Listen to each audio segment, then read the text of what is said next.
welcome back to my channel. This is Dori, I'm a teacher of English, and today we're going to talk about the top 15 listening tips for Ielts. So, without further ado, let's get started. Tip number 1. Always read the instructions carefully. Sometimes you do a lot of practice tests and you tend to forget that because, well, you know, you're familiar with the test and you move on fast. But read the instructions because this is extremely important. Usually the task will say something like, for example, write no more than 3 words and / or a number, or 2 words and or a number. It doesn't really matter. Every time is different, so that's why I'm telling you to read the instructions carefully. So underline that and remember it throughout the recording, because if you exceed the words limit in the instructions, you're going to lose points even if you have answered correctly. Tip number 2, use the pauses to your advantage. Before the recording starts, you're going to listen to someone reading the instructions and you're going to hear an example. So use this time to your advantage in order to skim through the task, to underline a little bit the questions, and to move on if you have time to the other tasks as well, because you're going to hear the recording only once and maybe you don't have enough time during the recording to do that. So use the pauses to your advantage. Tip number 3. Underlining is your friends. As always, as in reading, in listening to, underlining is very important because it will help you very much. During the pauses and before the recording starts, underline words that are keywords. For example, you can underline dates, numbers, names, words that cannot be easily paraphrased. Also, if you have a task that has gaps, as in note completion tasks, you can underline words that precede the gap, so as for you to know when you expect to hear the answer. So these keywords and the words that you have underlined are going to be your guide during the recording and will help you very much to be concentrated and to find the correct answer. Tip number 4, try to predict. Especially in gap-filling tasks, try to predict what is missing in the gap. For example, do you expect to hear a number? Is it a date? Is it a noun? Do you expect to hear a verb? If you know what you expect to hear, this will help you very much to concentrate more easily and to find the correct answer. Tip number 5, grammar and syntax. Remember that the word you're looking for in order to fill in the gap in all completion tasks should fit both grammatically and syntactically with the rest of the sentence. So make sure that you read everything through after you choose your correct answer in order to see if it fits grammatically, syntactically, and of course if it makes sense. Tip number 6, work on your concentration skills. This is the most important thing, concentration, and you can improve that only with a lot of practice, with a lot of listening tests. Actually, you're going to hear the recording only once and you're expected to listen, to understand, to write, to read and to choose the correct answer all at the same time while you listen to that only once. So it's rather demanding. So try to be focused and to keep up with the recording as much as you can, because the more concentrated you are, the better, and the most chances are you're going to find the correct answer. There's a reason that the exam starts with listening. Your mind is clear and not so tired, and you have better chances to be more focused as the recording moves on. Tip number 7, take down notes if you need to. You can take down notes on your paper during the listening. The examiners are not going to examine, are not going to take your paper. They're only going to take and mark the answer sheet. So you can write on your paper whatever you want if this helps you. Taking down notes is really helpful when they say a lot of numbers together and you need to remember them so as for you to decide which is actually the correct one.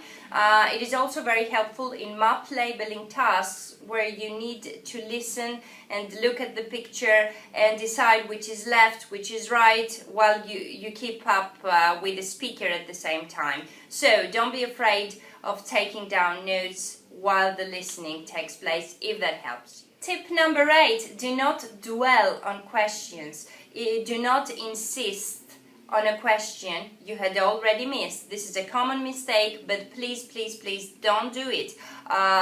Chances are you're going to miss the next question as well, most probably, because you're thinking of something else that has already passed and the recording moves on to the next one. So no, be focused. If you miss the question, that's fine. Move on with the recording and go on to the next question.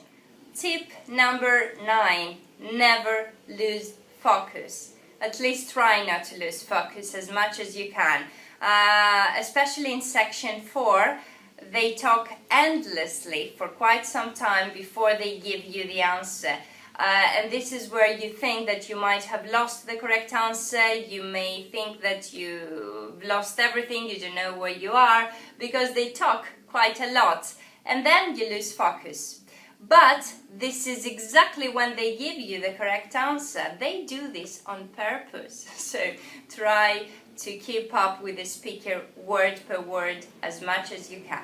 Also, another thing they do after an endless monologue without giving an answer is that they give 2 answers together, one after the other, in the same sentence pretty fast. And you need, to write both at the same time. And this is where you get lost a little bit because they talk too fast. So, underlining, concentration word by word, a lot of practice, taking down notes, and prediction, if it is a gap-filling task. All these things are going to help you find the correct answer and work on your concentration skills. And they're going to help you with pretty much every issue you may face during the listening test. Tip number 10, be careful of paraphrasing. The questions are not going to be phrased in the exact same way you see them in your paper. They're going to say the same thing, but in other words. So always pay attention to the same meanings rather than the same words, okay? Especially in multiple choice tasks,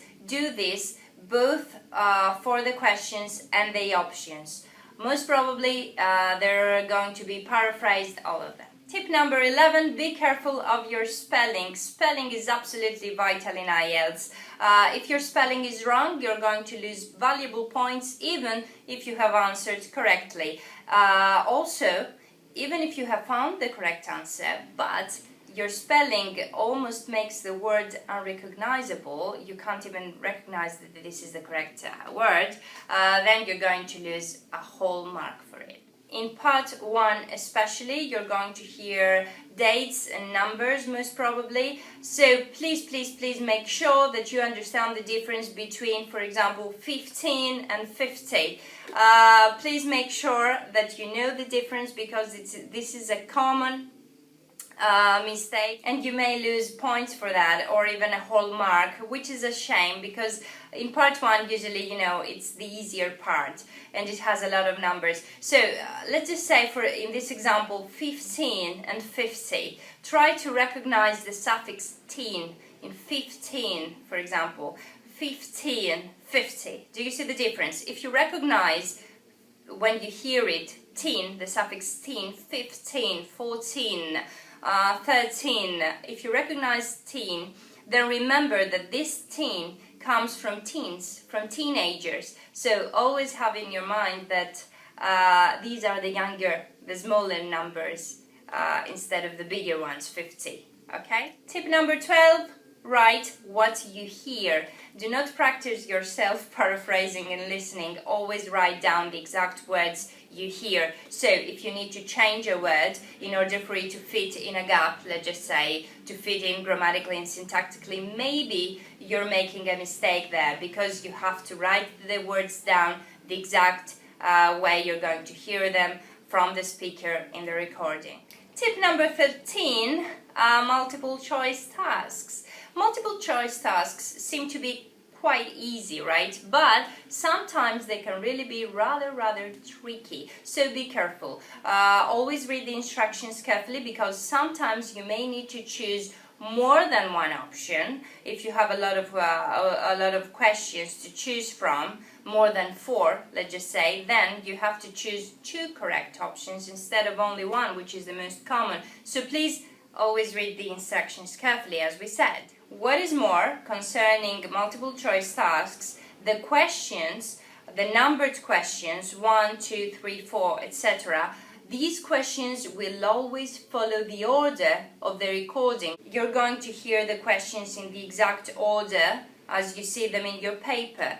However, the options of each question, A, B, C or D, for example, are not going to be heard in the same order. Maybe you're going to hear option D first before A, for example. And since you're going to hear most probably all the options in a listening task, just be careful of that too and keep that in mind. They do that in order to confuse you, but only one option is going to be correct. So never forget what the question really asks you. Tip number 14, the order of the questions. The good news is that usually in all tasks in listening, the recording follows the order of the questions. However, be very careful not to get confused with diagram labeling tasks and the similar tasks that use letters as well.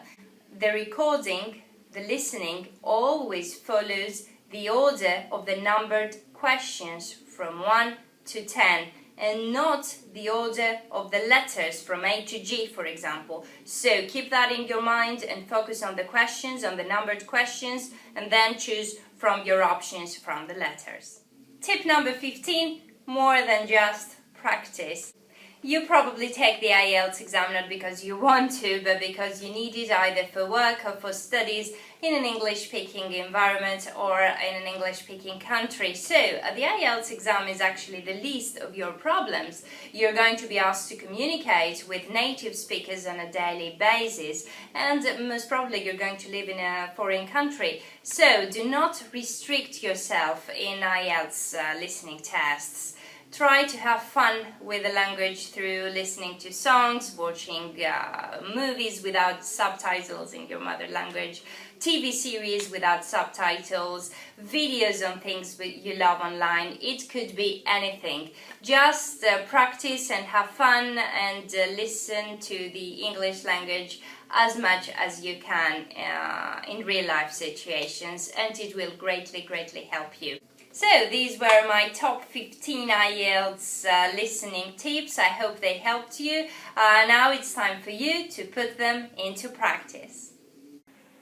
Okay, that's it for today. Thank you very much for watching. I hope it helps. If this is your first time here, I would like to see you subscribe for more videos related to English. If you have any questions or comments, you can ask me here or on Facebook, Twitter, Google+, and of course my website. All links are down below. Thank you very much for watching again. Take care. Bye-bye.